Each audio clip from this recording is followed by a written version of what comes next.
If you feel out of breath, then this is exactly what you need to do. There are 4 competitive strokes: butterfly, backstroke, breaststroke, and freestyle. Now, if you train for all of them, you're gonna be a well-rounded swimmer. But sometimes it can actually benefit you to not swim all the different strokes. And that's what I wanna share with you in this video. First things first, let's talk about the benefits of swimming all 4 strokes. Now, when you train all 4 strokes, what you're essentially doing is you're teaching your body how to move through the water efficiently. Because when you swim all the strokes, you're actually engaging different muscles at different times. And you're really creating a different feel of the water because your hand is entering the water in different ways and the angles at which you're pulling are different. Therefore, the nerve endings in your fingertips are going to be engaged at a different time.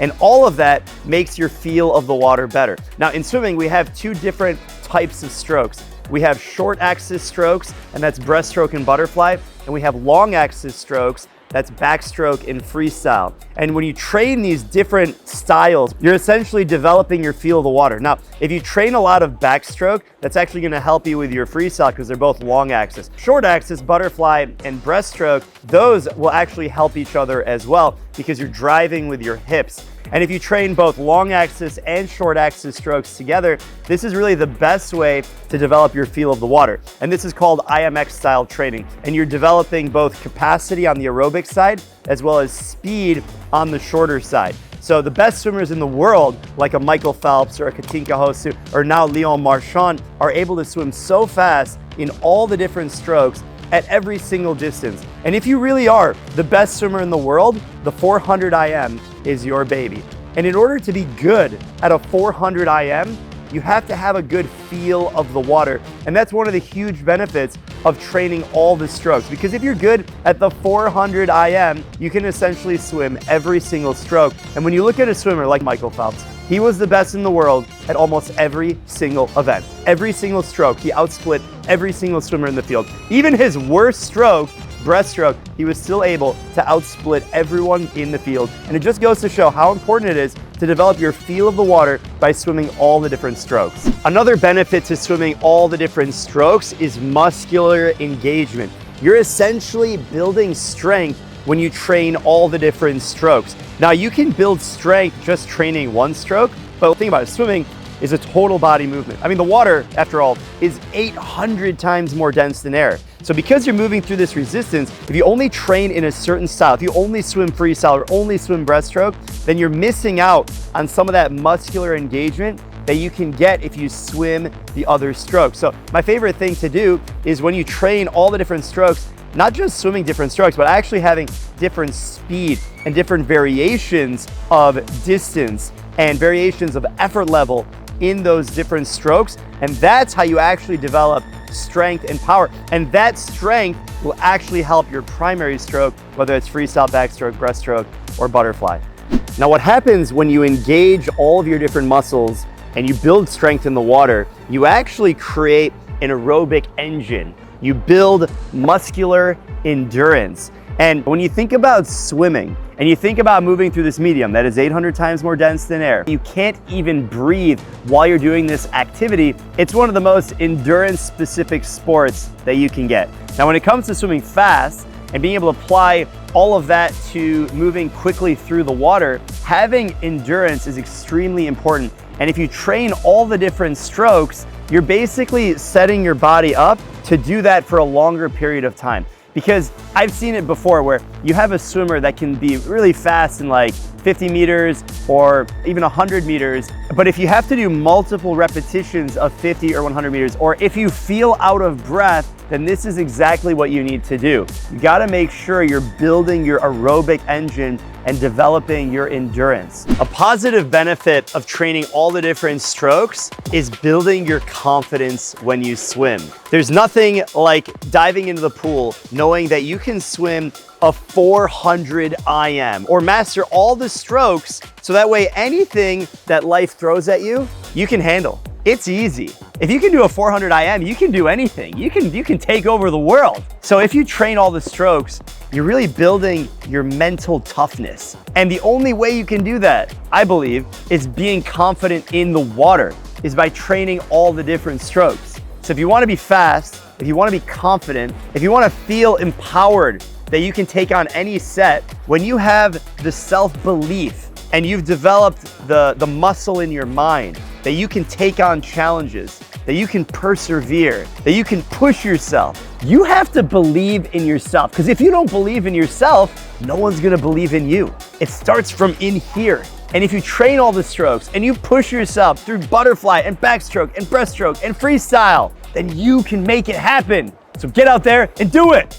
Now, one more reason you need to train all the strokes is that it's actually gonna help your dominant stroke. Yes, even if you don't swim breaststroke, swimming breaststroke can actually help your freestyle. I know it sounds counterintuitive. One is a short axis stroke, one is a long axis stroke.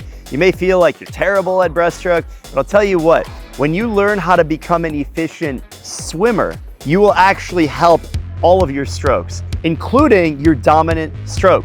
Because when you train for something so specifically and you focus on one specific event or one specific stroke type, it actually becomes tiring. It's fatiguing on your body and your mind. So when you transition and you focus on breaststroke or butterfly or whatever the other stroke or event is, you're giving your mind and your body a break from the thing that you always focus on.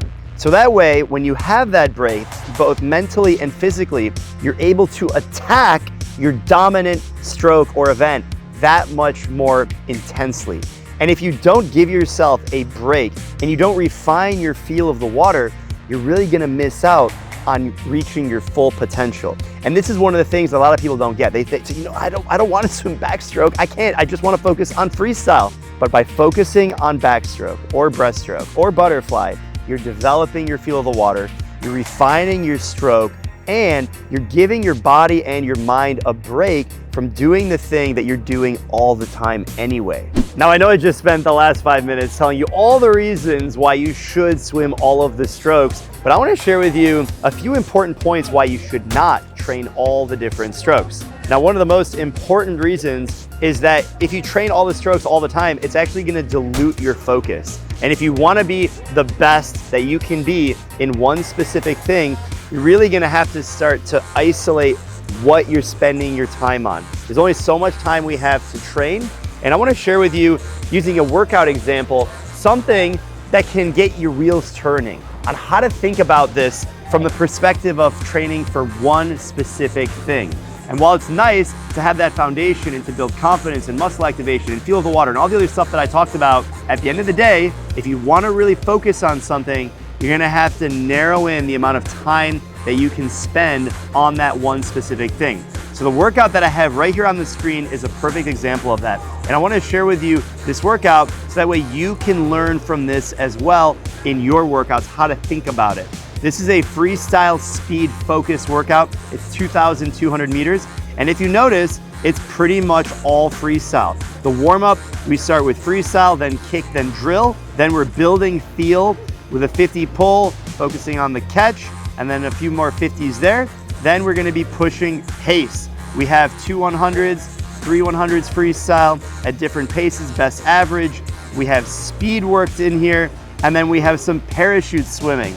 At the end, we have some cool down. Now, this workout is an example of when it's okay to focus on just one specific stroke. But if you train every single workout like this, well, then that's gonna be too much of only one thing, and you're gonna miss out on all the other benefits that I spent most of this video talking about. So when you're thinking about improving your swimming performance, you really gotta make sure you're focusing on what you need to do to be successful. And if you wanna be really fast at one event or one stroke, it's okay to focus on it for a specific period of time. But if you train like that every single day, well, then you're just gonna be repeating yourself, like I've been in this video. So don't dilute your focus and make it happen.